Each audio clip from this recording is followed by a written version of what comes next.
جو انتہائی سخت مزاج انسان تھا، اس کو گورنر بنا کے بھیجا۔ تو جیسے ہی کوفہ پہنچا اور وہاں کی جامع مسجد میں آیا تو اس نے اپنے منہ کو ڈاکوں کی طرح کپڑے سے ڈھانپا ہوا تھا، نقاب کیا ہوا تھا۔ پہلے تو لوگ اس کے ارد گرد جمع ہو گئے، وہ سمجھے کہ حضرت حسین بن علی آئے رضی اللہ تعالیٰ عنہ۔ جیسے ہی اس نے منہ سے نقاب کو ہٹایا تو دیکھ کر حیران ہو گئے۔ اس نے پھر وہاں خطاب کیا، لوگوں کو ڈرایا دھمکایا، تو آہستہ آہستہ لوگ کھسکنا شروع ہو گئے مسجد سے۔ وہ ہزاروں کا مجمع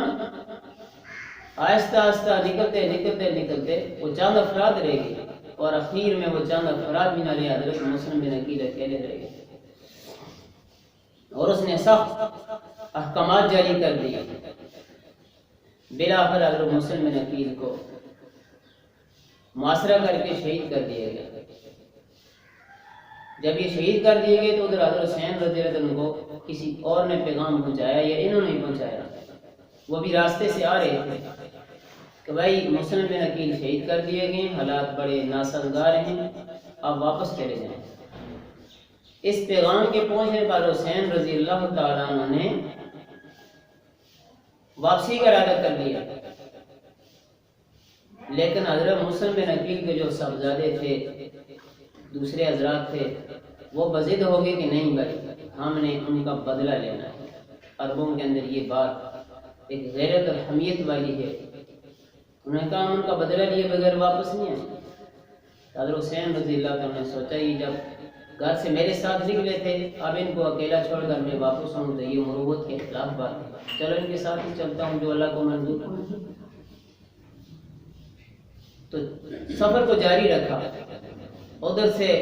عبداللہ بن زیاد نے کوفہ سے ان کا راستہ روکنے کے لیے اور ان کو گرفتار کرنے یا بیعت کرنے کے لیے اپنا لشکر 4000 کا لشکر بھیجا، حر بن یزید کی سرپرستی میں۔ میدان کربلا میں دونوں گروہوں کا کافروں کا آمنا سامنا ہوا، آپس میں مذاکرات ہوئے اور بات تقریباً حل ہونے کے قریب پہنچ گئی کہ پیچھے سے ایک دوسرے آدمی کی سرپرستی میں مزید افراد بھیجے، وہ بھی کچھ نرمی برت رہے تھے اور مذاکرات میں مسئلہ تقریباً حل ہونے کے قریب تھا۔ حضرت حسین رضی اللہ عنہ نے اس مجمع عام کے اندر وہ تمام خطوط نکال کر کے دکھائے اور پڑھ کے سنائے کہ دیکھو یہ تمہارے خطوط لکھے ہوئے ہیں، تم نے مجھے بلایا تو تمہارے بلانے پر میں آیا، میں خود نہیں آیا، اب تم خود ہی میرا راستہ روک رہے ہو۔ وہ جتنے منافق اور شرارتی تھے فتنے باز، وہ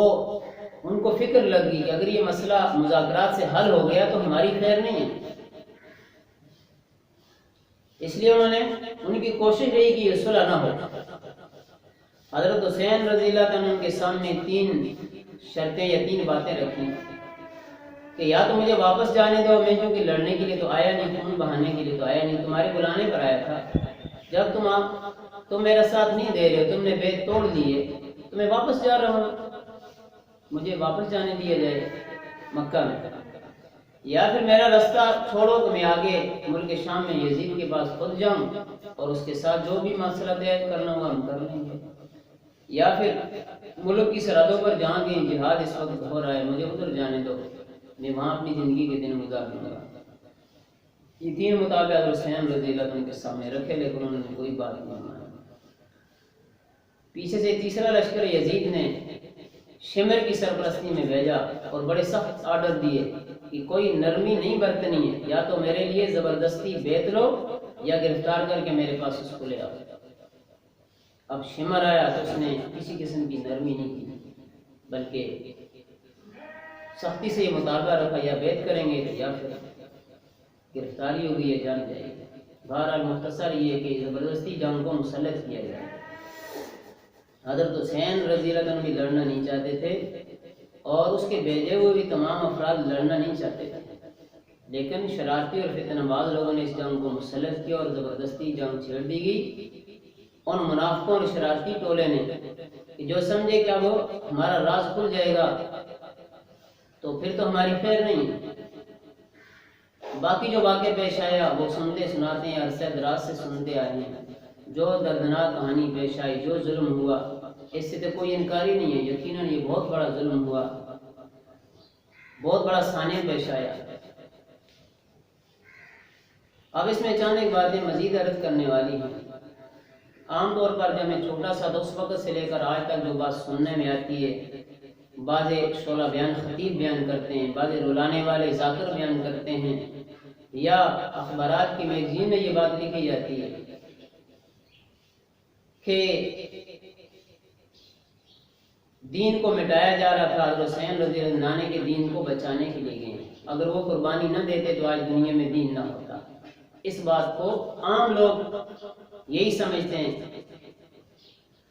اور یہی بات بیان کی جاتی ہے، ان کے ذہنوں میں یہ بات ڈالی گئی ہے کہ دین کو جو بچایا ہے حضرت حسین رضی اللہ عنہ نے بچایا ہے، دین کو مٹایا جا رہا تھا، ختم کیا جا رہا تھا، حضرت حسین نے دین کو بچانے کے لیے قربانی دی۔ حالانکہ جو واقعہ میں نے 60 لفظوں میں آپ کے سامنے بیان کیے، تفصیلاً تمام فرقوں کی کتابوں میں لکھے، حتیٰ کہ خود شیعہ کتب کے اندر بھی بات لکھی ہے۔ حضرت حسین رضی اللہ عنہ وہاں سے لڑنے کے لیے نہیں نکلے، اس لیے دیکھو وہ گھر سے کوئی جوانوں کی جماعت فوجیوں کو لے کر کے نہیں نکلے، مجاہدوں کو لے کر کے نہیں نکلے، بلکہ گھر کے افراد جس میں معصوم بچے اور عورتیں بھی شامل ہیں ان کو لے کر کے نکلے۔ اور اس وقت کے جو کبار صحابہ تھے انہوں نے حضرت حسین رضی کو روکا ہے، منع کیا ہے۔ اگر دین ختم کیا جا رہا تھا تو سارے صحابہ کا فرض بنتا تھا کہ حضرت حسین کا ساتھ دیتے اور سارے کے سارے مل کر کے یزید کے خلاف لڑتے، لیکن ایسی کوئی بات بھی نہیں کسی کتاب سے آپ کو نہیں ملے گی۔ الٹا وہ صحابہ حضرت حسین رضی اللہ عنہ کو روک رہے ہیں، منع کر رہے ہیں کہ آپ کوفہ نہ جائیں۔ یہ سارے حالات بتا رہے ہیں کہ حضرت حسین رضی اللہ عنہ لڑنے کے لیے گئے ہی نہیں۔ پھر وہاں جب میدان کربلا میں دونوں فریق آمنے سامنے ہوئے تو حضرت حسین رضی اللہ عنہ نے 3 جو مطالبے رکھے، وہ کیا رکھے تھے؟ مجھے واپس جانے دیے جائے، یا آگے شام میں یزید کے پاس جانے دیا جائے، یا مجھے کہیں سرحدوں میں جانے دیا جائے۔ ایک آدمی جو دینی غیرت لے کر کے دین کو بچانے کے لیے، دین کی سربلندی کے لیے جہاد کی نیت سے گھر سے نکلا ہو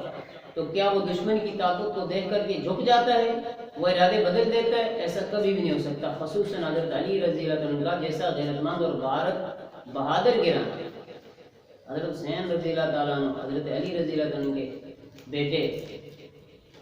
جو اتنے بہادر اور دلیر، وہ کبھی یہ پیشکش کر سکتے ہیں کہ میں لڑنے کے لیے نہیں آیا ہوں، مجھے واپس جانے دیا جائے؟ یہ سراسر غلط بات بیان کی جاتی ہے کہ دین مٹایا جا رہا تھا اور دین کو بچانے کے لیے قربانی کی گئی۔ وہ کوفہ والوں کے بلانے پر گئے تھے، انہوں نے بیعت کرنے کے لیے، اپنا خلیفہ بنانے کے لیے بلایا تھا، اور وہاں پہنچ کر کے انہوں نے صاف کہا میں لڑنے کے لیے نہیں، مجھے واپس جانے دیا جائے۔ لیکن افسوس ہے کہ ہم مسلمان کسی معاملے کی خود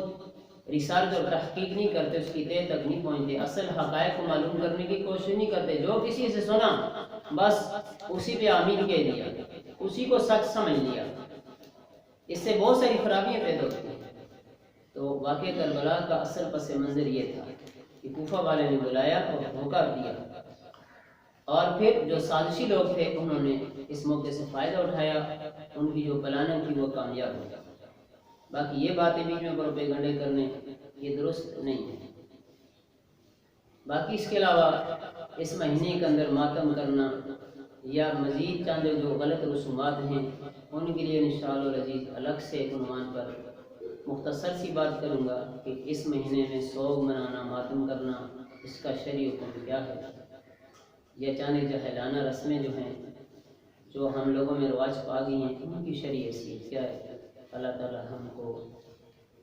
دین کی بات کو سمجھنے کی اور اس کے مطابق ہمیں توفیق دے۔